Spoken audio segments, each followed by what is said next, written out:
Inguinal hernia సిరీస్లో భాగంగా మనం ఇప్పటి వరకు మన వీడియోస్లో హెర్నియా అంటే ఏంటి, హెర్నియా ఎందుకు వస్తుంది, మగవారిలోనే గజ్జల్లో హెర్నియా ఎందుకు ఎక్కువ వస్తుంది, హెర్నియాలో ఎటువంటి లక్షణాలు ఉండొచ్చు, హెర్నియా వదిలేస్తే ఎటువంటి కాంప్లికేషన్స్కి దారితీయవచ్చు, అసలు మెష్ అనేది హెర్నియాలో ఎందుకు పెట్టుకుంటామనేది డిస్కస్ చేసుకున్నాం. ఈ వీడియోలో మనం ఓపెన్ సర్జరీకి అండ్ లాప్రోస్కోపిక్ సర్జరీకి హెర్నియా పరంగా ఏం చేస్తారు, ఎటువంటి డిఫరెన్సెస్ ఉంటాయని డిస్కస్ చేసుకుందాం.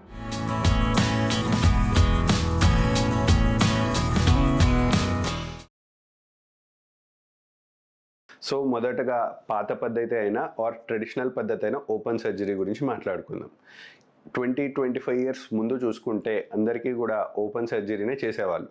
అసలు ఓపెన్ సర్జరీలో ఏం చేస్తారు, ఎక్కడైతే హెర్నియా ఉందో, సపోజ్ గజ్జల్లో హెర్నియా ఉంది, గజ్జల్లో ఉన్న హెర్నియా పైన పెద్ద కోత అనేది ఇచ్చుకొని మనకు కొవ్వుని కండరాలని అన్నిటిని సపరేట్ చేసి ఏదైతే కండరాల్లో గ్యాప్ ద్వారా బయటకు వస్తుందో దాన్ని లోపలికి తోసేసి ఆ కండరాల్లో గ్యాప్ని జత చేసి అండ్ ఆ కండరాల పైన మెష్ పెట్టుకోవడం అనేది జరిగేది.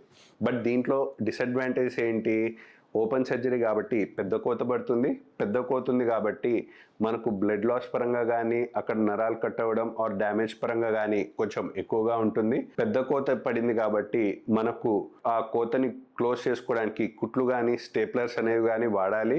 అండ్ ఆ పెద్ద కోత అనేది ఇన్ఫెక్ట్ కాకుండా, ఎస్పెషల్లీ ఎవరికైనా షుగర్ ఉంది లేదా ఎక్కువ శ్రమతో పనిచేసే వాళ్ళు ఉన్నారు ఆర్ ఇంకేమైనా జబ్బులు ఉన్నాయి, వాళ్ళకందరికీ కూడా ఈ పెద్ద కోత వల్ల కొంచెం రికవరీ ప్రాసెస్ అనేది డిలే అయ్యే ఛాన్సెస్ ఉంటాయి.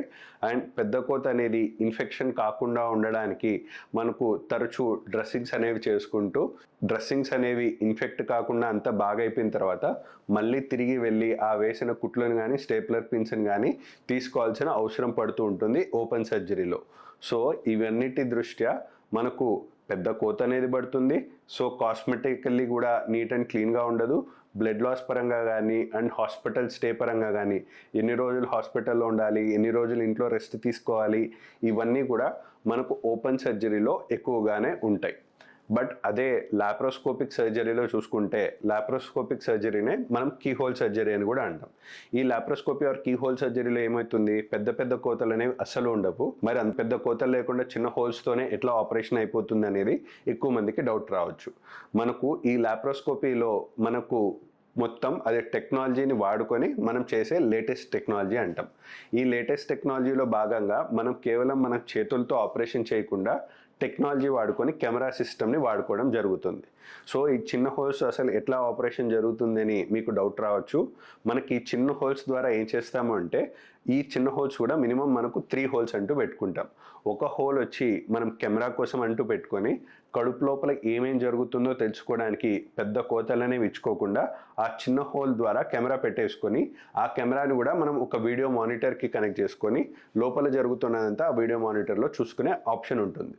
అండ్ వన్స్ చూసుకుంటూ ఒక హోల్ కొంచెం కెమెరా పెట్టుకున్నాం, మిగతా 2 హోల్స్ ఎందుకు, మన రైట్ అండ్ లెఫ్ట్ హ్యాండ్కి సమానంగా అన్నట్టు. ఎందుకంటే మనం దీంట్లో మన చేతులతో ఆపరేషన్ చేయట్లేదు, స్పెషల్లీ డిజైన్డ్ లాప్రోస్కోపిక్ ఇన్స్ట్రుమెంట్స్ అని ఉంటాయి. అండ్ ఆ ఇన్స్ట్రుమెంట్స్ కూడా మనకు పెన్ కంటే సన్నగా పొడుగ్గా ఉంటాయి. అండ్ ఆ ఇన్స్ట్రుమెంట్స్ని మనం పట్టుకొని ఆపరేషన్ చేయడం అనేది జరుగుతుంది. So 1 whole for camera, rest 2 holes for laparoscopic instruments అంటాం. అంటే మన కుడి చేయి ఎడమ చేయికి సమానంగా అంటాం. సో ఈ 3 హోల్స్ ద్వారానే మొత్తం సర్జరీ అయిపోతుంది మనం ఆ వీడియో మానిటర్లో చూసుకుంటూ. ఇదే చిన్న హోల్ ద్వారా మనం ఎంత పెద్ద మెష్ అయినా కూడా లోపల ఇన్సర్ట్ చేయొచ్చు. ఎక్కువ మందికి ఏం డౌట్ వస్తుంది, మెష్ ఏమో పెద్దది వేస్తున్నారు కదా, బట్ ఇంత చిన్న హోల్ ద్వారా మెష్ని ఎట్లా పంపిస్తారు అని డౌట్ రావచ్చు.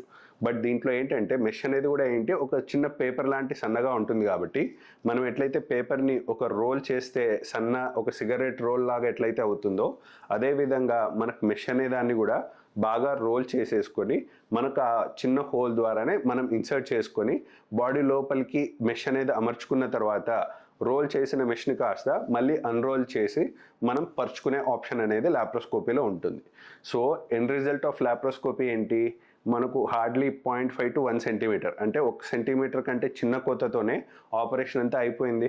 సో కోత చిన్నదిగా ఉంది కాబట్టి బ్లడ్ లాస్ పరంగా కానీ, పెయిన్ పరంగా కానీ, రికవరీ పరంగా కానీ, కాస్మెటిక్ పరంగా కానీ, అంటే అసలు ఆపరేషన్ జరిగిందా లేదా అన్నంత చిన్న హోల్స్తోనే మనకు లాప్రోస్కోపీ ద్వారా సాధ్యమవుతుంది. అండ్ అన్నిటికీ మించి రిటర్న్ టు వర్క్ అంటే ఎన్ని రోజులు లీవ్ తీసుకోవాలి. ఇది వరకు కాలంలో అయితే సర్జరీ చేసుకుంటే అబ్బా ఒక నెల వరకు బెడ్ రెస్ట్ తీసేసుకోవాలి అనేంత అపోహలు ఉన్నాయి. కానీ ఇప్పుడు జరుగుతున్న లాప్రోస్కోపీ టెక్నాలజీ రీత్యా మనకు ఆపరేషన్ జరిగిన రోజే పేషెంట్ మార్నింగ్ సర్జరీ జరిగితే ఈవినింగ్కి కానీ నైట్కి కానీ డిశ్చార్జ్ అయిపోయేంత అడ్వాన్స్డ్ టెక్నిక్స్ అనేవి ఉన్నాయి. అండ్ రెస్ట్ అనేది కూడా మనకు ఈ లాప్రోస్కోపిక్ పద్ధతుల ద్వారా అస్సలు అవసరం ఉండదు అన్నట్లు.